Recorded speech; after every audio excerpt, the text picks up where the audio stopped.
Hello children, this video is in continuation with the previous video. In my previous video I had introduced you about a cell. Now as I told you that cells are very small, they are microscopic and they are not seen with naked eyes. So the cells were not seen till the invention of the microscope. Now what is microscope? Microscope is an instrument through which very small things are observed. So microscope was invented and then only cells were seen under the microscope. So the history of invention of microscope and then the discovery of cell. First microscope was constructed by a Dutch scientist Anton van Leeuwenhoek.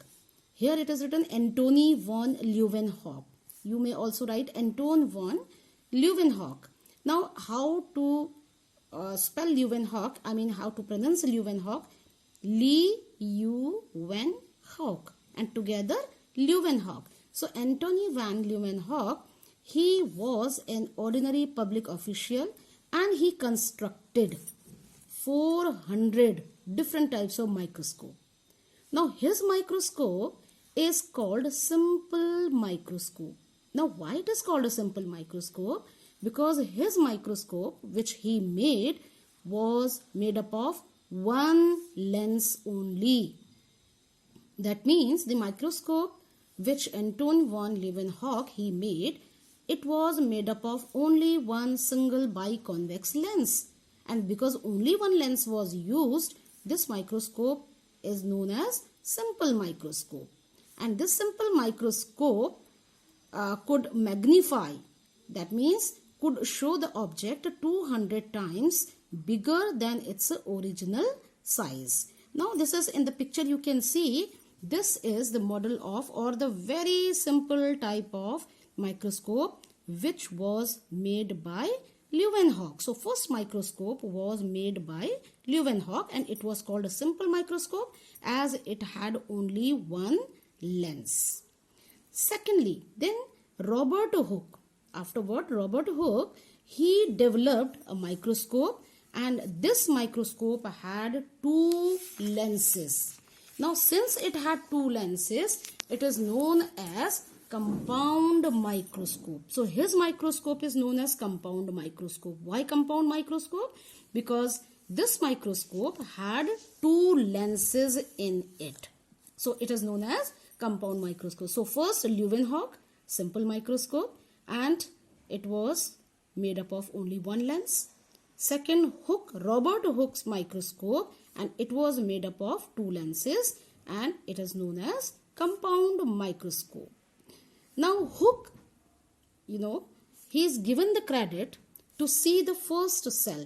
That means when Robert Hooke, he made his own microscope, then he examined slice of cork cells. Cork is, the covering of the stem that is made up of dead cells. You might have studied about cork in junior classes. So this cork is made up of dead cells. And he studied, that means Robert Hooke, he examined this slice of cork. He made thin slices of cork and then he examined them. He studied them under his own microscope. So what did he observe? He observed this type of diagram. That means this type of figure, just like the honeycomb. Honeycomb, box-like compartments were seen by Robert Hooke and he called these small compartments, he named them cell.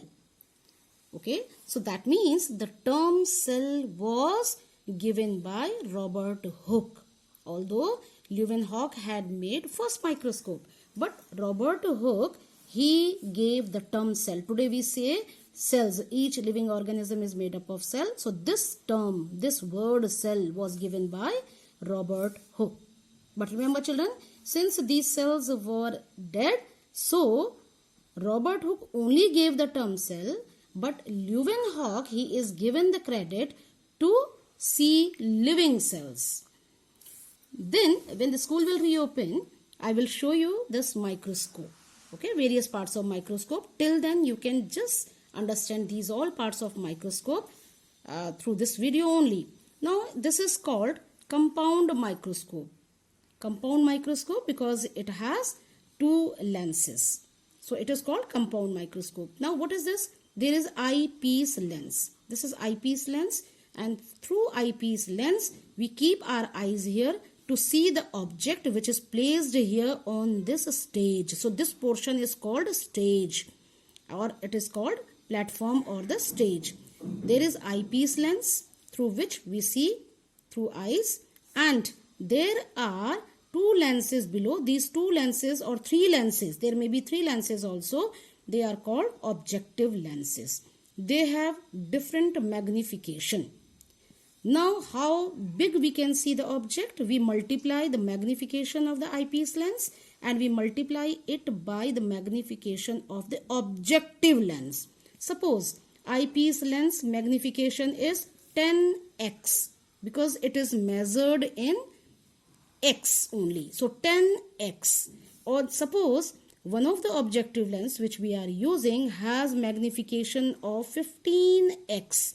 So if we are using eyepiece 10x and objective lens 15x, we multiply both. 15 into 10, that is 150x. It means the object which is placed here and we are observing it through eyepiece, we will be able to see 150 times bigger than its original size. Now there is an arm through which we hold this microscope, and then there is a simple mirror through which the light will be focused here on the stage. There are two adjustments.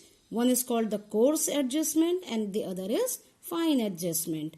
Coarse adjustment will focus the things but not very clearly. And then when we move this fine adjustment, then we can see things clearly. That means whatever object is placed here under the microscope, we can see it clearly. And then there is base. This base is kept on a plane object. That means plane platform.